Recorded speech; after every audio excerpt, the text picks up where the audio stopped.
I'm at Day of Days 2011. Yes. And I'm with Molly Burnett and Shawn Christian. And so much has happened recently on the show. But I haven't talked to you since the reveal that you're really a Horton or whatever. Exactly.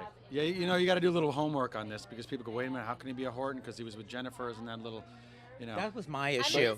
But we did our homework. Her character goes, wait a minute, if and how does and everyone goes, no. She married Mickey.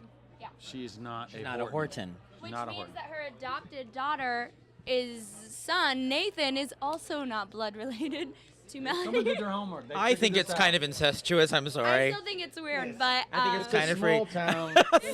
Eggs go all over the place. I mean, it just happens. So So it kind of was like, okay, so you're Maggie's son. So is it like bump, or is there more legs to this yet? There's a lot more legs to this. I mean, thankfully to the writing and the actors that we talk about what we want to create, and some of the storyline rather than just give you everything right on the page. We talk about it constantly about, just a short example is like, Mally always wants these, I gotta get that right. Mally? Try speaking. Oh, Mally? Try working with her. I'm like, who are you right now? Mal? Who am I talking to? Melanie or Melanie? So I just go Melanie. Just about, listen, I'm not going to be the perfect dad, and she's not going to be the perfect daughter. And because you're talking about family members people who don't know exactly what a family is. I mean, this is what we're trying to essentially create. You got a single dad trying to raise a fine young lady. He doesn't know. He's still a child at heart. And you got a daughter who's looking for a man who's a father. Well, all of those puzzle pieces don't fit perfectly. And now you got, a wonderful mother. I mean, like, she couldn't be. I mean, you're Maggie's more son. Perfect. Right? But even in that, if you have not grown up with harder, that. I feel, because you did have a good mom and dad who you loved. And then you find out they pass away, and you find out they're not actually your mom and dad. That this other amazing woman is. But there's some drama with the original your parents, right? Victor knows something that he's not revealing. I don't know what it is. When you get John here, maybe you can ask him. I don't know if he knows. You know. I don't know. I really don't know. I really don't know either. I honest to God don't know what Victor knows. I just know there was one scene where Henderson was like, and Victor was like, get out of here, and that's all I know. Is it? Yeah. You're not buying any of that? No. You don't believe it? You guys are. You're actors, and I know you, so I'm kind of like, all right. I know nothing. So was Suzanne happy? I'll talk to her, but when she found out you were like, is Suzanne ever not happy? Yeah, I've never seen a woman not happy. She is a ball smile on her face. of love. I mean, truly. You know what? And you know what I like about her? I love about her is her commitment to the work, because she comes and brings something to the table, and she's alive in these moments. And when we create stuff, and we did a scene all of us together at one point, we're like, just hang on for the ride, Suzanne, because we're going. And she was so in sync and just alive. And she just because one thing Shawn and I do is we tend to veer from some of the things. no way. I'm so sorry. Yes. When I say this, I will be putting I'm a so sword to your throat. shocked. Yeah, exactly like Halloween when he's like he puts the sword in my I'm so throat. shocked at this. But news. And then she comes up with her little feather duster. Yeah, and then I challenge her back, but we just do, and sometimes they'll be like, okay, Shawn and Molly, we got to do that again. You got to take it back a little bit, and we're like, all right, okay. So are you two the biggest ad-libbers on the set? I would say probably, yeah. With each other, but do they ever go, Shawn, Molly, cut it out? Well, the beauty of it is that because we move so fast, do we got time to cut that?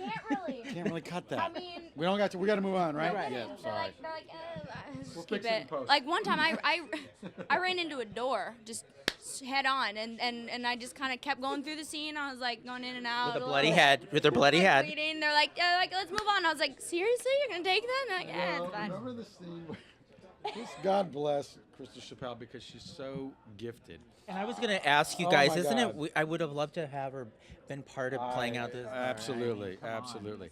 But as a scene where she's got to be completely emotional. She's going through a wreck. It was a fantasy. Remember that door? I back into the door. You're like, Shawn, you can't. You're like, Yeah, like, the scene where Oh she my God, we gotta sees do it us like- in the hotel room, and then we disappeared. That fantasy Right. scene. She's on the bed and she's sobbing and she's a mess. Love you, And so Krista. Shawn and I go on.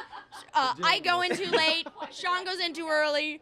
I go in too early. Shawn didn't know his lines. I gotta back out. Now I'm in the closet. I'm like, I start laughing. One of us sneezes. Does anyone have a bootleg video of that we could put I on don't know, but YouTube? do. Is there Call one me that we if could airs, put? and God bless Chris because she's like an emotional wreck, and she just literally shakes her head like, "This is my family." Oh, no. Well, that's our joke that we're the black sheep family of Salem. Completely. Absolutely. Completely. They're very representative and unconventional. Right, family. right. It's not a perfect family. Now, what about your love lives on the show? So, what does this mean? Are you still like, you still want Jen? Well, maybe Jack not- comes into town. I mean, I think the biggest challenge for Daniel now is he really does put, because they have a family and they have children. He puts family to the test. He says, you know what, you got your family, and you love your family. You go for that. I will put that to the test. And if you end up loving me and I'm not really your family, I'm available. I'm accessible. So it is one of those. I think those stories that say, look, can you rebuild your family after such traumatic experiences, or do you move on with a new love of your life? I think it's a very human question. So that's what we're trying to create, because they're so lovely together, Jack and Jennifer, and it is family. This is a family show, but I think he challenges those. I think there's a lot of Dr. Daniel Jennifer fans. I'm obsessed with There are- Jennifer. You guys are so, and I always say this. You're obsessed with They're- Dr. Daniel and Jennifer. Yes, I am, but their scenes are so sweet and playful and real. Oh my gosh, you totally believe that they're both divorced, kind of lost souls that found each other and love each other, and this is such I think there's just a hard- big cuteness factor going on there. Yes. Oh my gosh, they're so cute, and that's something I've never seen with your character. She brings out this cute, fun, jokey, You're not flirty. as slutty with You're her. not as slutty. Is what I'm trying to say. That's what she's really meaning. This is in a why nice- Daniel's going to find himself. What else were we saying? We were like, well, Daniel and Melanie have pretty much gone through. John Anderson told us that. I think you've had everybody on the We show. have Between the two of us, Yeah. dated almost everyone on the show. Yeah. Now, some form or another. what about you and Chad now? Is that Oh. Well, nothing, you Dad. wanna share with Do your you? father? No, I you have to I leave got- the interview now? You should probably go. So. But there's something going on. Yeah, no. this is what I love about having a family like ours that's so unconventional, is because you get to write storylines that are so realistic to regular life. I mean, how many people have fallen for their best friend's significant other? And yeah, Shawn, take a 5. We'll be right back. You will sit down. I know Shawn has. And you will tell them the story. No. But it's it's totally it totally happens. I know. Yeah. But so Melanie's trying to be a better friend. She has such a hard time getting girlfriends, and she's dated a lot of guys, so she's trying to choose. She wants to choose friendship over all of that. And so, but there's a little hidden factor that's gonna start. You guys are gonna start seeing that A hidden factor. a hidden factor with Abigail. I don't want to say Oh. X factor. That you're gonna start seeing that, so you don't hate Melanie and Chad as much. You can hate me. But you can hate Dr. You Daniel. know, anything she does wrong, you hate her father for. Truly. That's what I do. That's what I'm there for. My last question for you guys is: there's been so many changes behind the scenes at Days. Now Lisa is your new co-executive producer. There's been so much going on. How is that for you guys? Is it like what, or are you kind of? How do you manage through that when there's regime I changes? think you sort of roll. I mean, I've been on the show maybe 3.5, maybe 4 years. I've had 4 executive producers and maybe 3 writing start with teams, Ed I think. Scott?